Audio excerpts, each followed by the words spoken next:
Matius 13 ayat 47 sampai 49. Tema firman Tuhan hari ini adalah apakah semua orang Kristen itu dipilih Tuhan? Silakan satu orang membacakan. Perumpamaan tentang pukat. Demikian pula hal kerajaan surga itu seumpama pukat yang dilabuhkan di laut, lalu mengumpulkan berbagai-bagai jenis ikan. Setelah penuh, pukat itu pun diseret orang ke pantai, lalu duduklah mereka dan mengumpulkan ikan yang baik ke dalam pasu, dan ikan yang tidak baik mereka buang. Demikianlah juga pada akhir zaman. Malaikat-malaikat akan datang memisahkan orang-orang jahat dari orang-orang benar. Ya, hari ini kita akan belajar firman Tuhan tentang orang yang dipilih Tuhan. Kita sering mendengar kata-kata orang yang bicara bahwa jadi orang Kristen itu nek enggak dipanggil dan dipilih oleh Tuhan itu enggak bisa. Menurut Bapak Ibu benar apa enggak? Apakah jadi orang Kristen itu pasti karena panggilan dan pilihan Tuhan?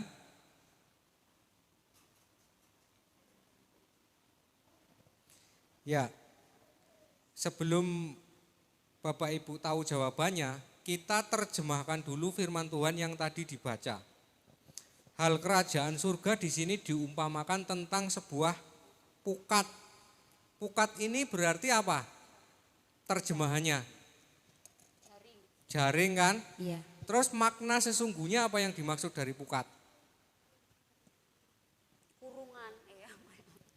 Terang. Terang Roh Kudus, pukat.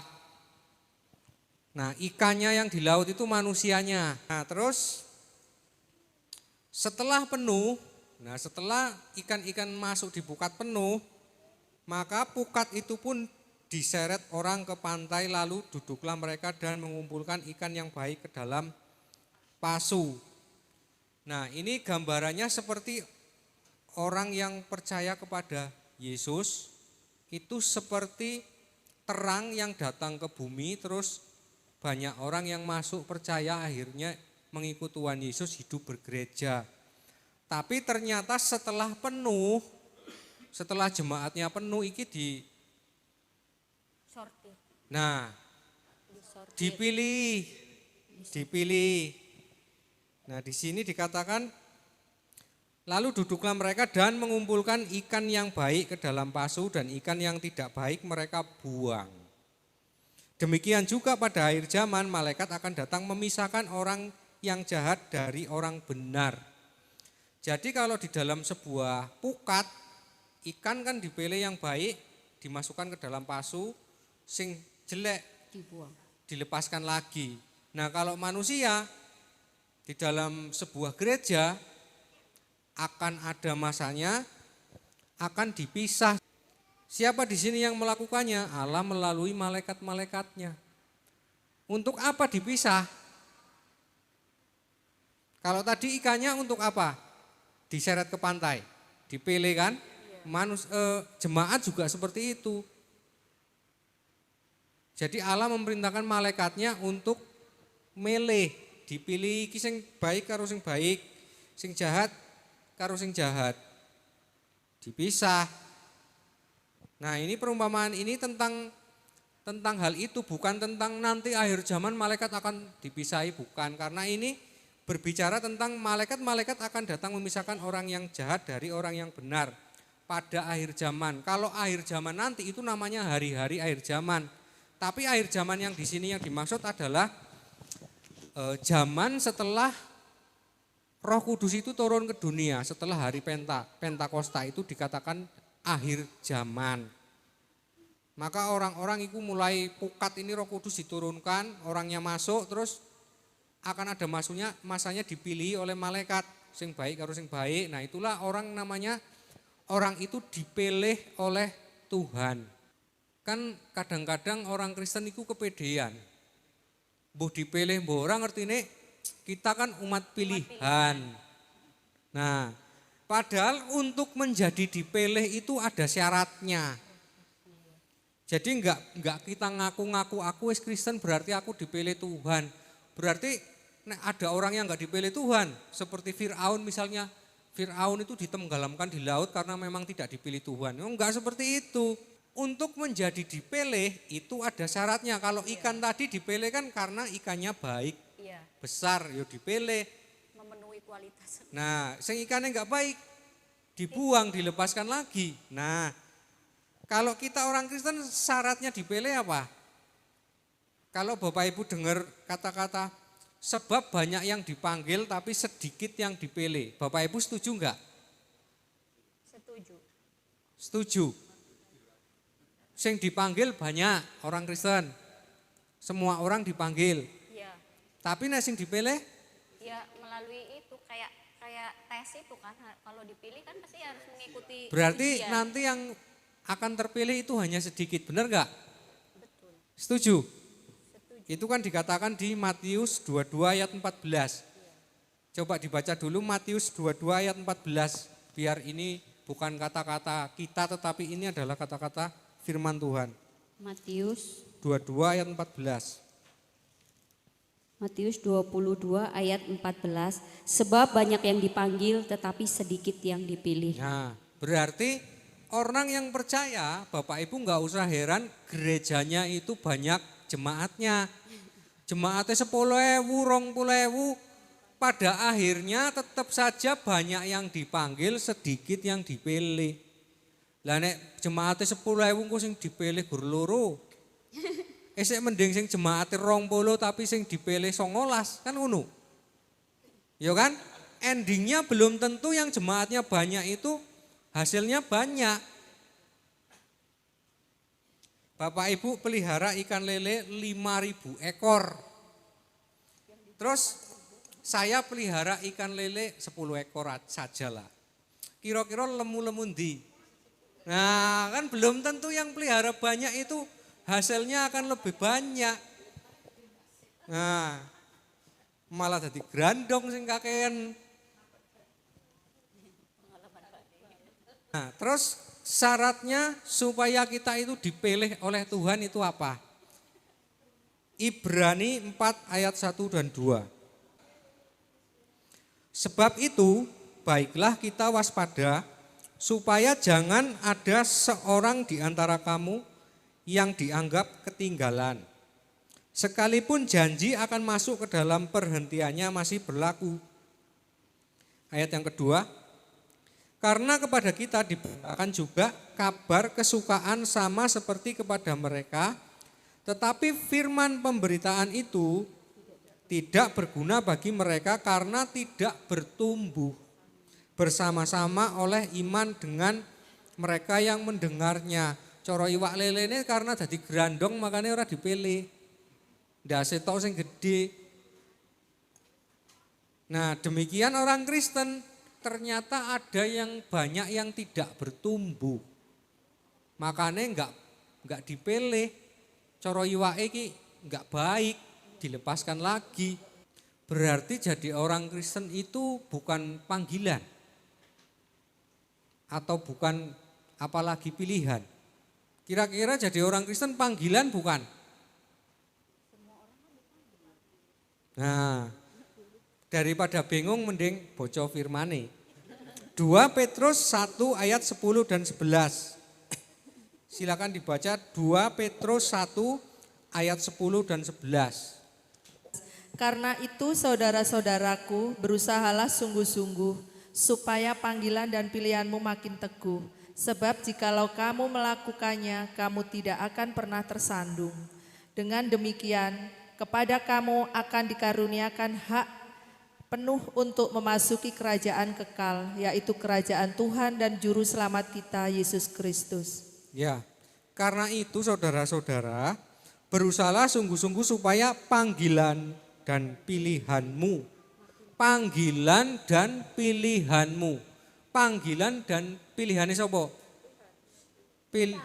Nah, berusahalah supaya panggilan dan pilihan berarti mengikuti Yesus panggilan apa pilihan? Pilihannya sapa? Nah, berarti mengikuti Yesus keputusanku. Mengikut Yesus. Jadi dudu keputusannya Tuhan. Tuhan mencurahkan cara wonge sing nabur pukat iki memang Tuhan Allah. Tapi orang mau masuk apa enggak pilihannya manusia. Ada orang sing aku kok terpanggil loh untuk masuk. Ya masuk berarti panggilan sapa? Panggilan hatiku sing terpanggil. Pilihannya sapa? Pilihanku karena aku mengikuti Yesus, keputusanku aku milih Yesus. Nah, kalau kita sudah milih Yesus baru kita bertumbuh karena firman Tuhan, baru Yesus milih sing apik, sing bertumbuh dipilih. Jadi enggak jadi orang Kristen terus ngaku, aku iki ngikut orang Kristen karena panggilan. Karena dipilih. Bertumbuh urung wis ngaku panggilan dan pilihan. Mengikut Yesus itu kehendak bebas. Makanya Yesus itu datang untuk kepada orang sing berdosa, sing mau bertobat, sing enggak mau ya terserah. Nah, Yesus enggak maksa. Di sini dikatakan kita disuruh berusaha sungguh-sungguh, itu syaratnya kalau kita mau dipilih. Kalau berusaha itu kan berarti sebuah usaha, kata kerja. Ada tindakan dari kita yang selalu berusaha. Dengan demikian kepada kamu akan dikaruniakan hak penuh untuk memasuki kerajaan kekal, yaitu kerajaan Tuhan dan juru selamat kita. Nah, orang-orang yang dipanggil ini adalah orang-orang yang bertumbuh secara rohani dan dia adalah orang-orang yang berusaha sehingga nanti akan diberikan hak penuh untuk masuk dalam kerajaan surga. Kerajaan surga itu berbeda dengan surga. Nek kerajaan surga itulah yang sering kita dengar Yerusalem baru. Pusat pemerintahan langit baru dan bumi baru itu namanya kerajaan surga. Nek surga nanti nunggu penghakiman akhir. Jadi orang-orang yang diberi hak penuh untuk masuk ke dalam kerajaan surga, dia nanti tidak mengalami penghakiman akhir. Tetapi sekarang harus ikut sangkal diri dan pikul salib menderita bersama Yesus. Jadi diberi hak penuh untuk masuk dalam kerajaan surga ikut memerintah. Tapi orang-orang yang tidak dipilih, dia sudah kehilangan kesempatan untuk masuk ke dalam kerajaan surga, tapi nanti masih ada kesempatan masuk dalam langit baru, bumi baru atau surga, tapi nunggu penghakiman akhir. Nah kita mau masuk mana ya terserah kita.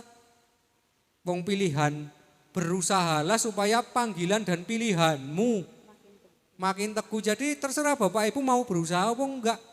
Nek enggak mau berusaha ya nanti nunggu penghakiman akhir. Tapi kalau mau berusaha, nah Tuhan akan memilih, dimasukkan, dikumpulkan dengan orang-orang yang mau berusaha juga, dikumpulkan jadi satu. Kalau kita sudah dikumpulkan jadi satu, wis dipilih, nah itu akan membentuk sebuah kerajaan surga. Tujuannya untuk apa? Kalau orang yang dipilih itu Tuhan memilih seseorang itu ada tujuannya.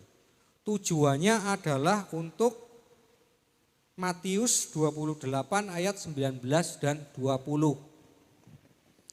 Jadi jangan senang dulu jadi orang pilihan karena orang pilihan itu ada kewajiban. Haknya memang tadi diberikan hak penuh untuk masuk kerajaan surga. Tapi haknya itu akan didapat kalau kewajibannya dilakukan. Nek kewajiban enggak dilakukan, yo jangan tanya haknya. Matius 28 ayat 19 dan 20, silakan satu orang membaca. Karena itu, pergilah, jadikanlah semua bangsa muridku, dan baptislah mereka di dalam nama Bapa dan Anak dan Roh Kudus, dan ajarlah mereka melakukan segala sesuatu yang telah kuperintahkan kepadamu, dan ketahuilah aku menyertai kamu senantiasa sampai kepada akhir zaman. Nah, ini adalah tugas atau kewajiban orang-orang yang dipilih oleh Tuhan.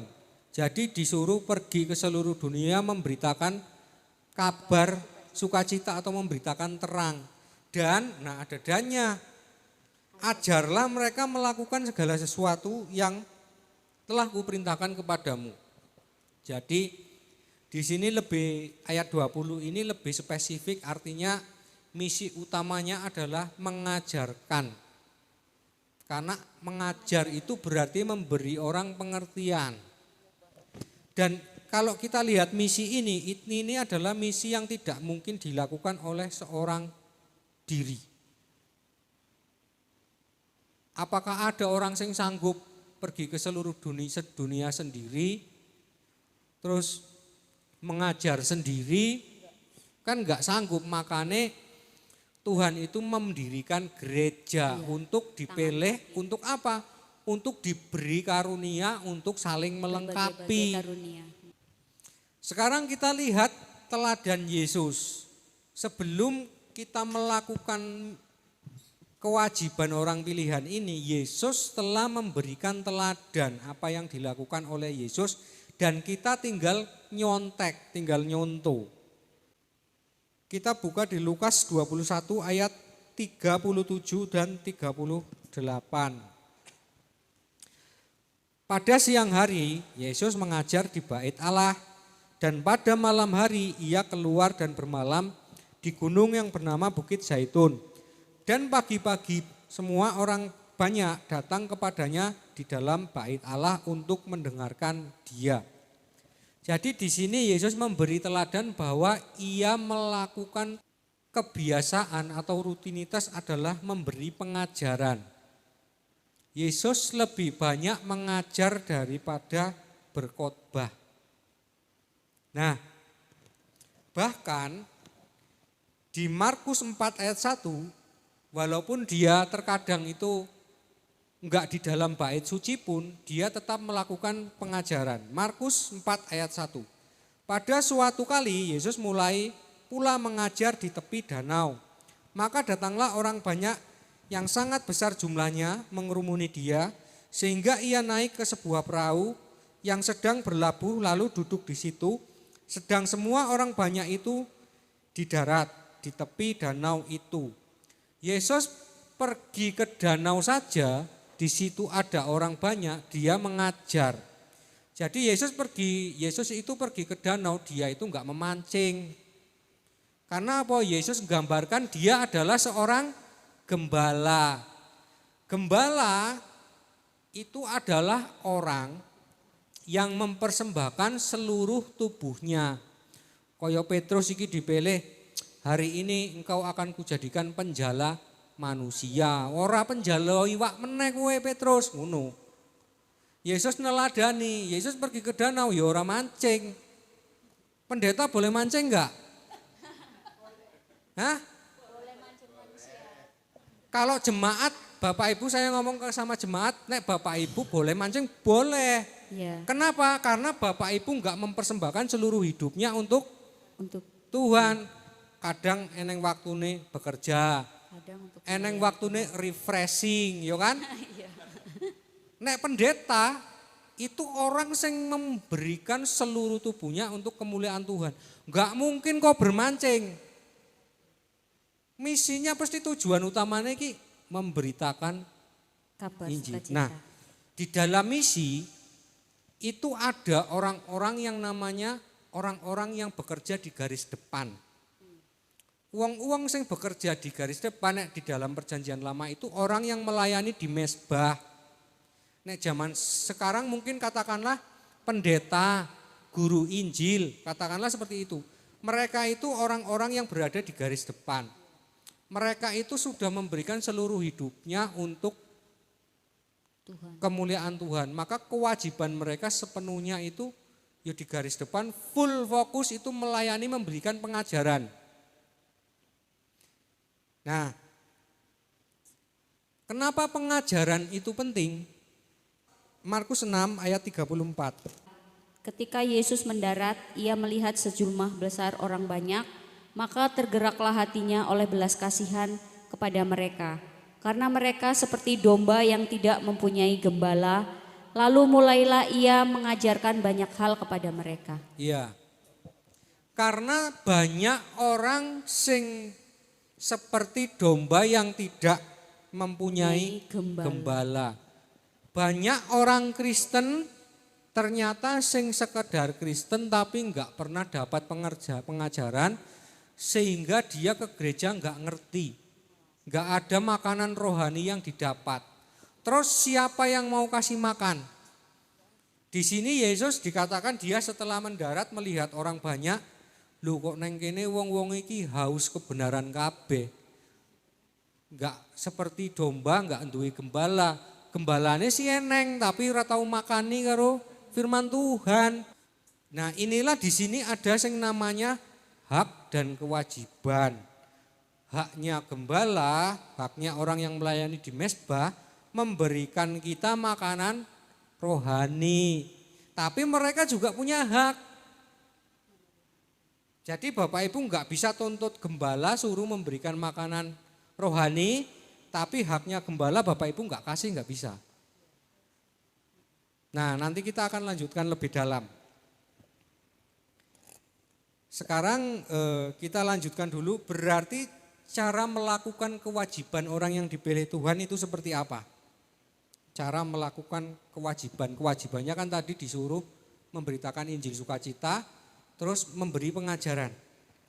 Nah, 1 Korintus 12 ayat 27.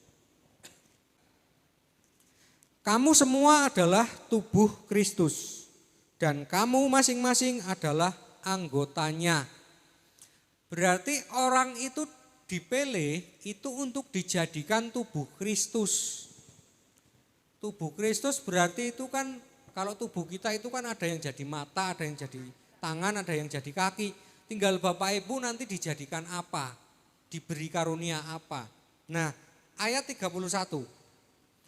Jadi berusahalah untuk memperoleh karunia-karunia yang paling utama dan aku menunjukkan kepadamu jalan yang lebih utama lagi. Jadi orang yang dipilih itu disuruh berusaha untuk mencari karunia yang paling utama. Karunia yang paling utama apa?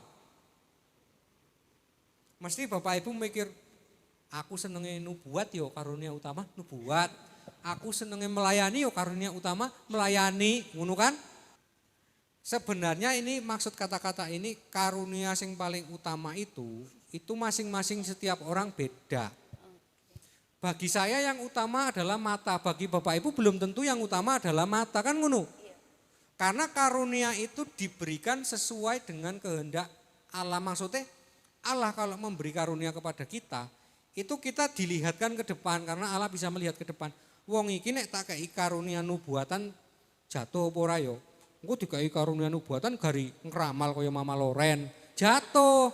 Akhirnya enggak usah ngono, Yesus itu seperti itu.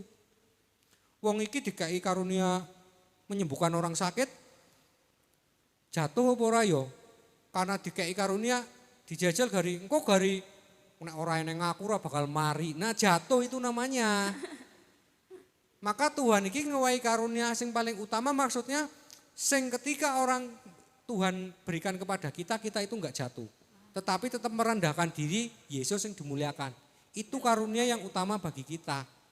Karunia yang menurut kehendak Tuhan. Dan setiap orang yang dipilih akan diberi karunia untuk apa? Untuk saling melengkapi anggota tubuh. Podo wae kita itu setelah dipilih itu dibentuk sebuah tim. Tim untuk melakukan misi kerajaan sorga. Nah, sekarang kita lihat, loh apakah Yesus juga mempunyai sebuah tim? Kan Yesus itu memberi teladan. Timnya Yesus itu siapa saja? Nah, kita akan lihat Lukas 8 ayat 1 sampai 3. Tidak lama sesudah itu Yesus berjalan keliling dari kota ke kota dan dari desa ke desa memberitakan Injil kerajaan surga Allah. Kedua-belas muridnya bersama-sama dengan dia. Ini Yesus dan kedua-belas muridnya, inilah orang-orang yang berada di garis depan. Ini orang-orang yang telah meninggalkan segala sesuatu. Jadi ia hanya mengabdi kepada satu Tuhan. Enggak iso Petrus orang-orang yang di garis depan seperti Petrus arep melayani Tuhan engko dhisik, aku arep njolong dhisik enggak iso. Karena apa? Salah satunya akan kalah. Nah, terus ayat yang kedua, dan juga beberapa orang perempuan yang telah disembuhkan dari roh-roh jahat atau berbagai penyakit, yaitu Maria yang disebut Magdalena yang telah dibebaskan dari 7 roh jahat. Inilah yang dinamakan orang yang mengiringi Yesus. Dia tidak berada di garis depan tetapi dia berada di belakangnya. Cara lagune iki, saya mau iring Yesus. Saya mau iring Yesus. Nah, iki mendukung pelayanan. Ini orang-orang seperti ini, seperti Maria Magdalena ini, dia kalau ada waktu untuk melayani Tuhan, dia ikut melayani. Tapi dia terkadang tidak ikut serta. Nah, terus inilah orang-orang golongan kedua, dia tidak di garis depan. Nah, sekarang orang-orang di golongan ketiga, ayat ketiga. Yohana istri Kusa, bendahara Herodes, Susana, dan banyak perempuan lain. Perempuan-perempuan ini melayani rombongan itu dengan kekayaan mereka. Nah, ini yang di garis ketiga ini, dia enggak ikut mengiringi. Tapi di sini dikatakan ia melayani rombongan itu dengan kekayaan mereka. Artinya orang ini sibuk dengan pekerjaan dunia tetapi dia ikut ambil bagian. Tidak ikut pelayanan tapi ikut ambil bagian, maka akan terhitung menjadi anggota. Nah, itu kenapa di dalam gereja itu ada persembahan.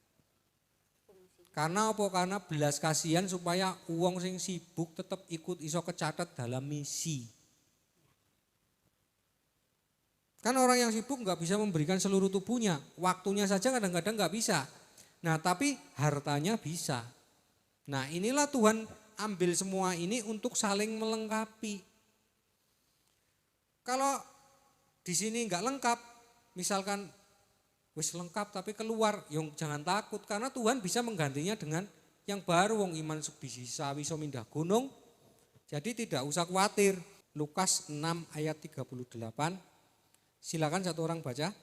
Berilah dan kamu akan diberi suatu takaran yang baik, yang didapatkan, yang digoncang dan yang tumpah keluar akan dicurahkan ke dalam rimbahmu. Sebab ukuran yang kamu pakai untuk mengukur akan diukurkan kepadamu. Ya, ini firman Tuhan ini kata-katanya simpel tapi dalam. Berilah maka kamu akan diberi. Suatu takaran yang baik yang dipadatkan. Kalau takaran yang baik yang dipadatkan itu maksudnya gimana? Wis takarannya apik dipadatke, Tumpah lebih. terus yang digoncangkan, yang tumpah keluar. Jadi sama saja kalau kita memberi kepada Tuhan, secuil ini dari milik kita, anggaplah iki tubuh kita apa beras. Iki sing tak berikan untukmu ya Tuhan. Maka iki juga sing ditakarke Tuhan untuk diri kita. Makanya takaran yang kamu pakai untuk menakar akan ditakarkan kepadamu. Makanya yang paling gede kan Tuhan aku ngeweke seluruh hidupku. Lah iki ditakarke juga kepada kita Tuhan. Yo wes kowe dadi ahli waris kerajaan surga ngono. Mulane sing orang kaya sing minta sempurna kae jual seluruh hartamu ikut aku karena dia menakar yang paling sempurna. Nah, kalau demikian juga diri kita. Kita menakar aku 1/10 ya Tuhan, 1/10 dari hartaku. Yo takerane yo itu. Cuman Tuhan balesnya itu kalau kita memberi kepada Tuhan itu balasannya bukan berkat jasmani tapi berkat rohani, berkat yang kekal. Tapi nek orang dunia balasannya berkat dunia. Kenapa? Mungkin Bapak Ibu milih berarti mending wong dunia, rajin memberi urepe dikai rezeki akeh. Tapi kan tetap wae enggak kekal. Kita yang sudah kenal Yesus balasannya harta sing kekal, harta sing di sorga. Dari takaran yang kita keluarkan ini. Jadi kita memberi kepada Tuhan itu kita sendiri yang naker-naker, aku mampune sepiro yo. Mula-mula aku mampune 1/10. Lama-lama aku kayak Zakeus setengah. Lama-lama lah seluruh tubuhku. Nah itu tergantung kita. Yang penting enggak semakin hari semakin menurun. Maune 1/10, suwi-suwi 1/100, suwi-suwi enggak ke gereja, suwi-suwi bubar. Nah itu akhirnya turun. Nah kalau turun namanya enggak naker. Nek enggak naker kok minta ditaker. Terus ngomong ini, opo iya yo, mosok iya sih Tuhan arek tega membiarkan manusia itu masuk ke dalam neraka. Lah kan neraka itu pilihan manusia sendiri. Karena orang itu mikir, mosok iya Tuhan ora melas membiarkan manusia iki dibakar di dalam api. Dia enggak ngerti firman Tuhan bahwa Allah itu kodrat ilahinya terang. Terang itu api yang menghanguskan. Kalau kita terang, kita ketemu terang, ya masuk damai. Tapi kalau gelap ketemu terang, kebakar. Nah itulah, nah orang yang menyebabkan manusia masuk neraka itu dirinya sendiri karena dia milih gelap. Manusia hidup di dalam Allah, di dalam roh Allah. Roh Allah kodratnya terang, manusia milih gelap. Maka akan otomatis terbakar kalau roh Allah itu turun.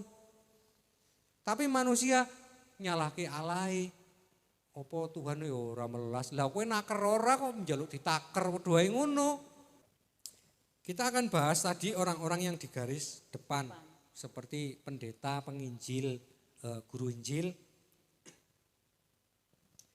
Di sini Yesus mengatakan di dalam Matius 10 ayat 10.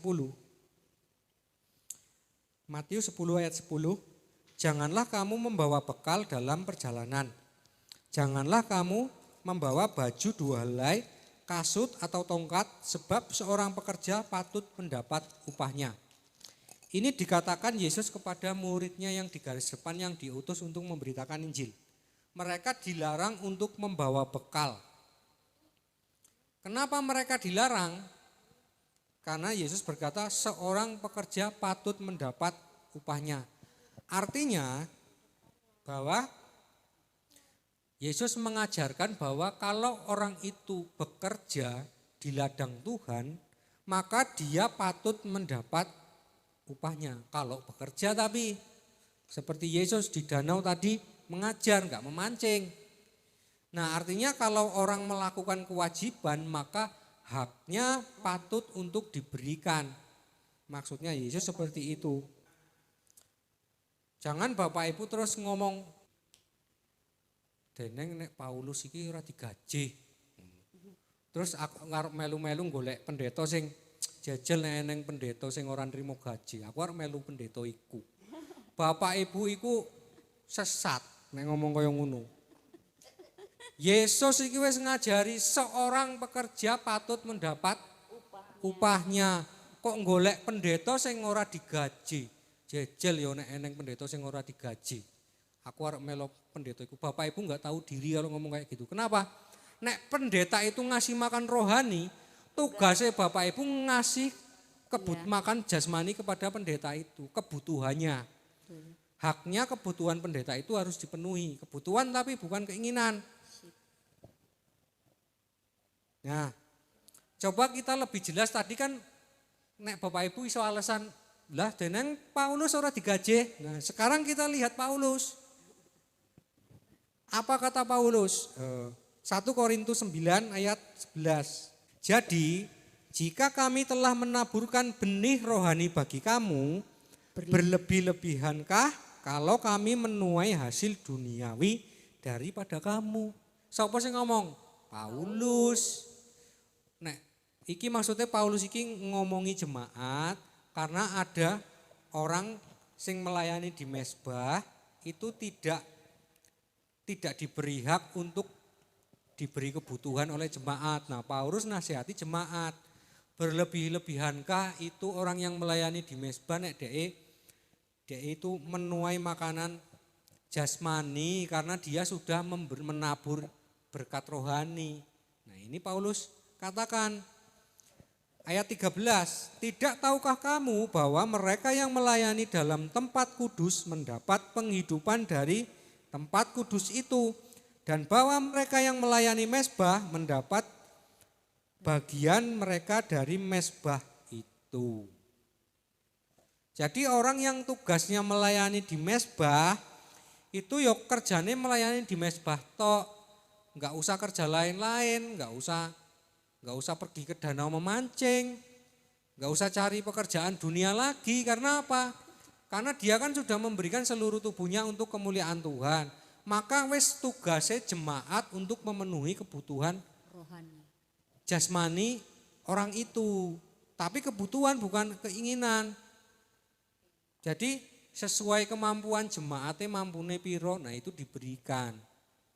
Nah tinggal pendetone siap apa orang, kok jemaatnya mampune semene, pendetone sing ora gelem. Karena ora cukup mau nuruti keinginan. Nah orang pendeta itu sudah enggak nuruti keinginan, harus sudah sing dituruti mong kebutuhan. Ayat 14, demikian pula Tuhan telah menetapkan bahwa mereka yang memberitakan Injil harus hidup dari pemberitaan Injil itu. Jadi inilah hak dan kewajiban gembala dan orang yang bekerja di mezbah. Nek memang dia seorang profesional memang bekerjanya memberitakan Injil, ya dia harus makan dari pemberitaan Injil itu. Ini dikatakan Paulus. Ayat 15, tetapi aku ini Paulus tidak pernah mempergunakan satupun dari hak-hak itu. Aku tidak menulis semuanya ini supaya aku pun diperlakukan juga demikian. Paulus ini tidak mengambil haknya. Sekalipun Paulus berhak untuk menerima gaji kebutuhan jasmani. Tapi Paulus enggak ambil. Kenapa Paulus enggak ambil? Kalau kita nyari pendeta sing kaya Paulus ya ora eneng. Sing eneng mungkin Bapak Ibu penginjil. Kalau orang memberi diri artinya hartanya digunakan untuk misi kerajaan sorga. Maka dia itu seperti Paulus, upahnya apa Paulus? Di ayat belakangnya ada kata-kata Paulus bahwa ia dapat memberitakan Injil tanpa upah. Itu dikatakan Paulus. Nah, tapi kalau orang itu pendeta, ya Bapak Ibu enggak bisa nuntut pendeta itu kon kaya Paulus, enggak bisa. Karena dosa. Kalau orang itu pendeta itu sudah ngasih makan rohani, tugas kita ngasih makan jasmani. Itulah hak dan kewajiban. Kalau pendeta enggak mau ngasih makan rohani, enggak mau memberi pengajaran, maka tugasnya tua-tua gereja mengingatkan pendeta itu. Itu makanya di dalam sebuah gereja, itu misi itu yang utama itu harus dilakukan dulu sebelum misi yang enggak utama. Jadi misi yang utama tadi nyangkutnya pemberitaan Injil dan pengajaran. Jadi pengajaran itu kan memberi kesaksian untuk jemaat, sama saja gembala memberi pengajaran kepada jemaat, tetapi di dalam kehidupan berjemaat ini menjadi kesaksian untuk semua orang. Akhirnya memberkati. Jangan misinya ini mendirikan sekolah. Kan mendidik, gitu. Misinya kita mendidik. Lah Bapak Ibu misi kerajaan sorga ini misi kekal. Kalau Bapak Ibu didik anak, kekal pengetahuan, hikmat, menjaring angin Salomo ngomong kan. Nah artinya tapi bukan berarti di sini enggak boleh punya misi mendidik anak. Boleh saja, tapi misi utama harus sudah dilakukan. Jangan sampai alasannya misinya mendidik, kurang ngerti yuk cari untung. Golek tambahan, namanya khawatir. Nah ini kadang banyak hamba Tuhan akhirnya khawatir karena apa? Karena gajinya kurang. Sebenarnya bukan karena kebutuhannya banyak, keinginannya yang banyak. Nah, di sini memang Rasul Paulus itu Tuhan itu memberikan spesial kepada Rasul Paulus ini supaya memberi contoh bahwa hamba Tuhan tidak khawatir. Makanya Paulus ini berbeda dengan 12 rasul yang lain. Paulus ini rasul yang tidak mengambil haknya terima gaji. Terus dia makan dari mana Paulus? Paulus itu berarti kekurangan apa enggak? Kalau enggak kekurangan, dia makan dari mana? Dari uangnya sendiri? Apa Paulus bekerja? Kalau Paulus bekerja, kerjanya apa? Tukang kayu, pedagang. Nah, ini orang kadang-kadang sering ngomong deneng Paulus ora trimo gaji, tapi dia nggak ngerti kerjaannya Paulus apa. Kerjaannya Paulus padahal sama seperti rasul yang lain, memberitakan Injil. Nah, kita lihat firman Tuhannya. Filipi 4 ayat 11 sampai 18. Saya akan bacakan. Kukatakan ini bukanlah karena kekurangan, sebab aku telah belajar mencukupkan diri dalam segala keadaan. Segala perkara dapat kutanggung di dalam Dia yang memberi kekuatan kepadaku. Nah, ini dikatakan Paulus, kukatakan ini bukan karena kekurangan, tetapi Paulus tidak menerima mengambil haknya. Dia itu karena Paulus itu belajar mencukupkan diri dalam segala keadaan. Dia berkata segala hal dapat kutanggung di dalam Dia yang memberi kekuatan kepadaku. Ini perkataan kata-kata bijak ini, segala hal dapat kutanggung, ini adalah perkataan Paulus karena dia tidak mengambil haknya. Tapi wong Kristen sering mengambil ayat ini seolah-olah kaya Paulus. Emang Bapak Ibu sanggup kaya Paulus? Alah, kepedean Bapak Ibu ngambil ayat ini. Segala hal, segala perkara dapat kutanggung di dalam Dia yang memberi kekuatan kepadaku. Lah emang Bapak Ibu ngapain? Kaya Paulus memberitakan Injil tapi ora trimo gaji. Nah, kepedean orang nyomot ayatnya Paulus. Namun baik juga perbuatanmu bahwa kamu telah mengambil bagian dalam kesusahanku. Siapa yang mengambil bagian dalam kesusahan Paulus? Jemaat di Filipi. Nah, tetapi yang kuutamakan bukanlah pemberian itu, melainkan buahnya yang makin memperbesar keuntunganmu. Kini aku telah menerima semua yang perlu daripadamu, malahan lebih daripada itu aku berkelimpahan. Karena aku telah menerima kirimanmu dari Epafroditus, suatu persembahan yang harum, suatu korban yang disukai dan yang berkenan kepada Allah. Berarti Paulus makan dari mana? Dari pemberian jemaat. Ini gampangannya ngomong ini. Nek Paulus lu ngomong Kolose, eneng jemaat Filipi ki sing di sini dikatakan mengambil bagian dalam kesusahan Paulus. Tapi dia enggak mengambil gaji dari jemaat, enggak mengambil hak. Tapi justru malah Paulus itu malah banyak orang yang simpatik. Sing jemaat secara pribadi, aku harus ambil bagian nggo pelayanane Paulus lah. Paulus orang yang sponsori. Nah akhirnya inilah Tuhan itu sebenarnya mengajarkan bahwa jadi hamba Tuhan itu enggak usah khawatir. Karena kalau enggak khawatir maka akan banyak orang-orang yang digerakkan kayak sing kae butuh iki. Nah digerakkan untuk menjadi sponsor, ambil bagian. Dia mengatakan bahwa kamu telah ambil bagian dalam kesusahanmu, maka kamu akan ikut terhitung dengan pelayananku. Karena ikut terlibat, wong kejahatan saja kalau ada yang mendanai, itu yang mendanai kan juga terlibat kan. Nah sama pelayanan juga seperti itu. Makanya di sini untuk menjalankan misi ini butuh sebuah persekutuan, butuh sebuah tubuh sing sehati sepikir.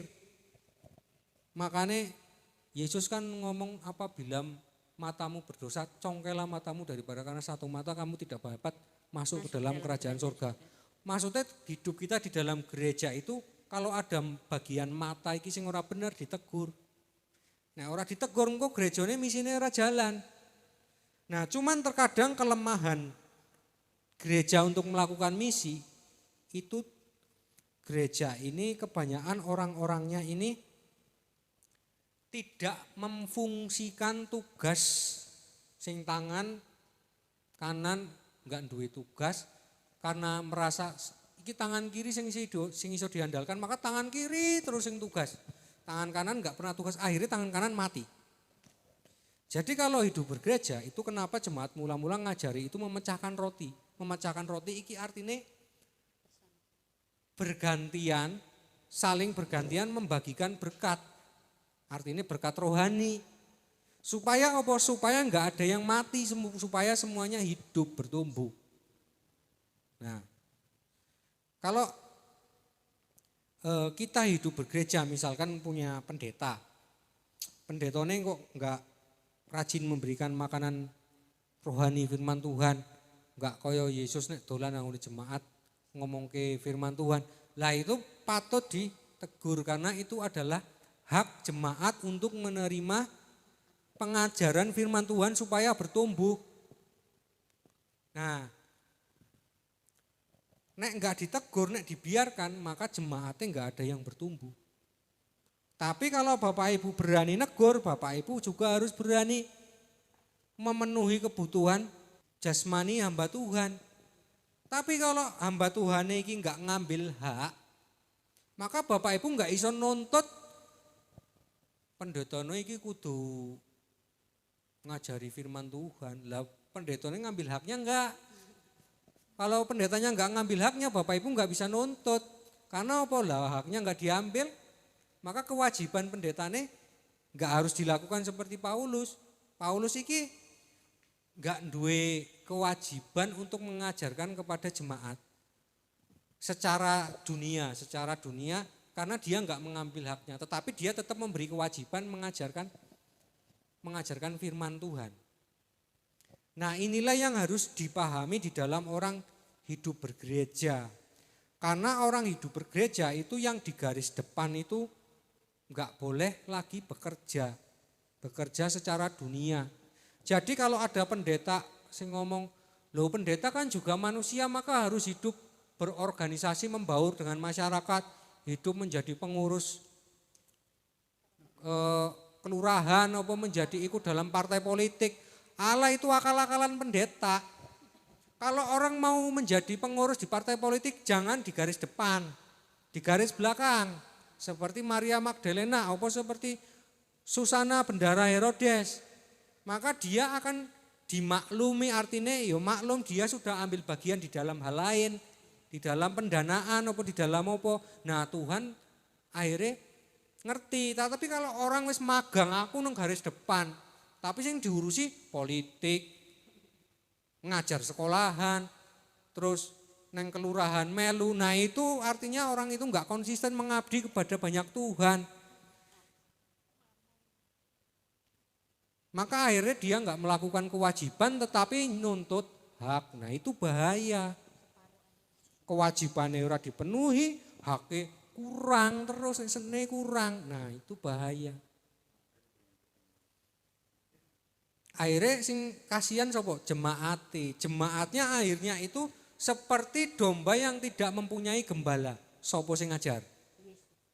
Akhirnya inilah kenapa gereja harus punya misi pengajaran ke seluruh dunia, karena ada banyak gereja yang seperti domba yang enggak mempunyai gembala.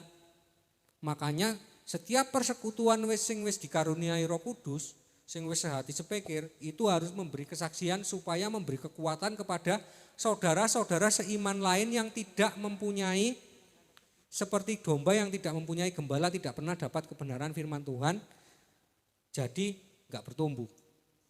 Nah itulah tugas orang pilihan.